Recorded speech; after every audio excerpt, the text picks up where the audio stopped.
Yo everyone, so today I'm going to be doing a review again on the new, or maybe just new to me, new Laura Mercier Smooth Finish Flawless Fluide, because there's an E on the end, foundation. Now, I got this recently in Canada. It's been out in America for a couple of months, I think since the summer, and it's quite new to the UK. I bought this in Sephora. And one of the ladies in Sephora helped me colour match myself while I was in there. And where's the box? There's the box. It comes in a box just like this, a normal box. It's a bit battered because obviously it was on the plane with me. Now, it's meant to be, it says, long wear, oil-free makeup, magically blurs imperfections for a smooth, seamless complexion, lightweight and colour true. It offers buildable coverage with a natural matte finish, perfect for all ages, all skin tones and all skin types. Now, I have been wearing this for just over a week. I wore it while I was in Canada, but because I was, at the time when I got it, sleeping in a basement, I couldn't really see it in like natural light. Plus, I was so busy while I was there, I never actually got the chance to then go and examine my face in a mirror every couple of hours like I have been able to do this week since I started back at work. Now, it is a standard 30ml foundation. Now, I definitely would agree that this is a very lightweight foundation. It's very kind of liquidy, and what you have to do is the technique it says here is to shake to activate the biphase formula. Now, I don't know what the hell biphase formula is, so obviously I had to do a little bit of research to look into exactly what that meant, because you do have to shake it quite a bit. And initially it appears to be very, very runny, but then once you've used it or taken it out after you've shaken it, it is a little bit thicker, making it a little bit more easier to work with, because the more liquidy sometimes a foundation is, the more it kind of runs around all over your face, and the more likely it is to move around during the day as well. That there are pigments in here, and they are like reflective things. I'm not going to use the technical terms because you guys know I'm not a technical person. I just kind of say it as it is. And you have to shake it in order to get those things to mix together. And that is what gives you more of a perfect match to your skin tone. Now, the shade that I've got it in is called Dusk. I am in MAC and NC40. I would say that the majority of my tan has pretty much faded now. So, and I think in Laura Mercier's other foundation, I'm in the colour Honey Beige. And they don't have the same equivalence in shades with this one as that one. That's why I had to be colour matched again. It is very lightweight. I would definitely say that it is a medium to buildable coverage foundation. And, sorry, I've still got a cold, in case you haven't guessed, which is why I sound a bit weird. And the coverage it gives me is very medium. And then I tend to build it up on my cheeks. It gives a very flawless kind of finish, very natural sort of finish as well. I've kind of gone off full coverage foundations, even though in saying that I did buy the Becca one when I was in Canada too, because I've kind of drifted away from more full coverage and gone for more medium coverage, but ones which are buildable, so that I can build them up in those specific areas which give me a bit more trouble than others. Finish is more kind of a semi-matte than it actually being matte, because it does give a kind of a luminous kind of look to your skin. I really like that about it. I mean, I've got combination, normal to combination skin, but I do tend to get oily around the T-zone sort of area, and I have noticed that after a couple of hours I do tend to shine a little bit. Smooth, seamless complexion, lightweight and colour true. Definitely agree with that. It is very seamless. It is very flawless. I mean, the name is Smooth Finish Flawless Fluid, again with an E. Don't get that one. Maybe it's got something to do with the language. But yeah, so it does give a very smooth and kind of flawless, really nice finish. It gives a very natural kind of finish as well. It doesn't give you that kind of caked on too much foundation sort of look. I like the fact that it is very lightweight as well, because then it doesn't give the feeling that you're applying too much makeup on your face. Now, I'm going to show you, the only problem that I have with this is it's got the twist on lid. It's just a plastic packaging. Because you have to shake it so much. Oh my god, look, it's coming out. This is what I mean. This is a problem with it.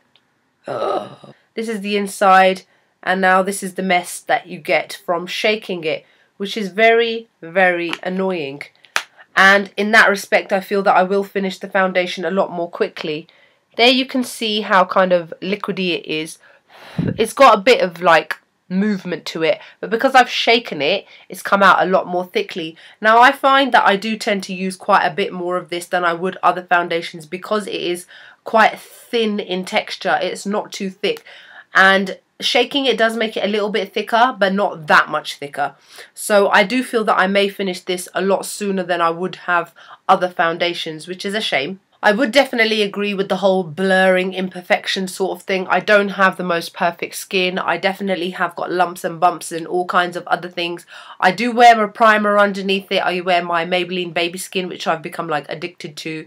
So that does help slightly. In terms of like redness, it definitely covers redness. It kind of color corrects slightly, but I do still have to use my concealer underneath my eyes. But yeah, overall I would say it is a very, very good foundation. I think I'd give it about a 7 out of 10. I would say that when it lasts, I'd say I put it on, like for example yesterday, 8 o'clock in the morning. By the time it gets to about 3-4 o'clock, I do have to blot slightly, and then I do notice it sometimes shifting around a little bit, but I've realised that that depends on my own temperature. Because it's starting to get colder now in London, even though it's not really that cold. We had like the hottest Halloween on record yesterday. It was 22 degrees. It was hotter than Spain, which is really, really weird because it's like November now. But it's still been, people have put their temperature up in their houses and stuff, and I've noticed when I get quite hot, it does start to shift around slightly. So that's something to bear in mind. I do think that it is good to use maybe more in the summer, purely because of its lightweight kind of feel. If you don't want to wear that kind of heavy sort of feel that a lot of people tend to go for more heavier foundations in the winter, because of the weather, because of the temperature, because that is when your tan tends to fade the most, and that is when all your imperfections show up a lot more as well. Plus people just want that comfort of being able to layer something onto their skins, whereas they don't want that in the summer. But overall, I think the foundation is very, very good. It does give a really lovely light kind of finish to the skin. Here is how it blends out.